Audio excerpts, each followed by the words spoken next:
December 1న ప్రతి ఒక్కరూ కూడా ప్రపంచవ్యాప్తంగా ఎయిడ్స్ డేని నిర్వహిస్తున్న సందర్భంగా ఈరోజు నేను మీకు ఒకరి గురించి పరిచయం చేయాల్సిన సందర్భం అయితే ఏర్పడింది. ఆవిడే కౌసల్య పెరియస్వామి. ఎవరి కౌసల్య పెరియస్వామి అనుకుంటే ఈవిడ ఒక బాధిత ఎయిడ్స్ వ్యాధిగ్రస్తురాలు. చిన్నతనంలో తల్లి చనిపోవటం, తండ్రి రెండో పెళ్లి చేసుకుంటంతో తిండి పెట్టే బాధలు భరించలేక చిన్న వయసులోనే ఒకరిని పెళ్లి చేసుకోవడం అనేది జరిగింది. కొంతకాలానికి వాళ్ళ భర్త కూడా చనిపోవడంతో ఈవిడికి కొంతకాలానికి తెలిసింది ఏంటంటే వాళ్ళ భర్త ఎయిడ్స్తో చనిపోయాడని తెలిసింది. తర్వాత ఈవిడికి కూడా వ్యాధి రావడం జరిగింది.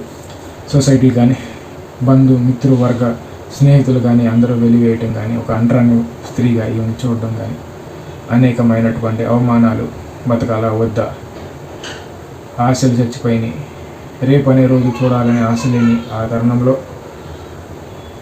ఆవిడ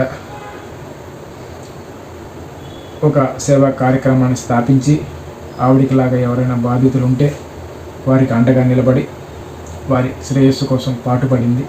అలాగే వారికి ఉపాధిని కానీ, వారికి వసతిని కానీ కల్పించడానికి ఆవిడ అనేక రకాలైన సేవా కార్యక్రమాలు చేసింది.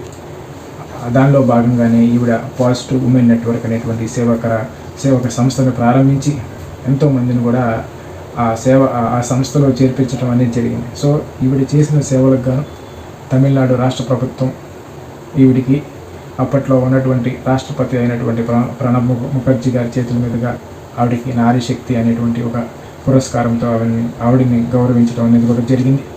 అలాగే తమిళనాడు గవర్నమెంట్ చేసేటువంటి అనేకమైనటువంటి ఎయిడ్స్ పట్ల కార్యక్రమాలు జరుపుతూ ఉన్న సందర్భంలో ఈవిడ హెచ్ఐవి బాధితులకి మరియు తమిళనాడు గవర్నమెంట్కి మధ్య వారధిగా నిలబడి అనేకమైనటువంటి సేవా కార్యక్రమాల్లో పాల్గొని గత 28 సంవత్సరాలుగా సేవలు అందించడం జరిగింది. ఆవిడ చెప్పేది ఏంటంటే ఎయిడ్స్ పట్ల అవగాహన అనేది అందరికీ అవసరం. ఎయిడ్స్ అనేది ఎలా వస్తుంది, ఎలా దాన్ని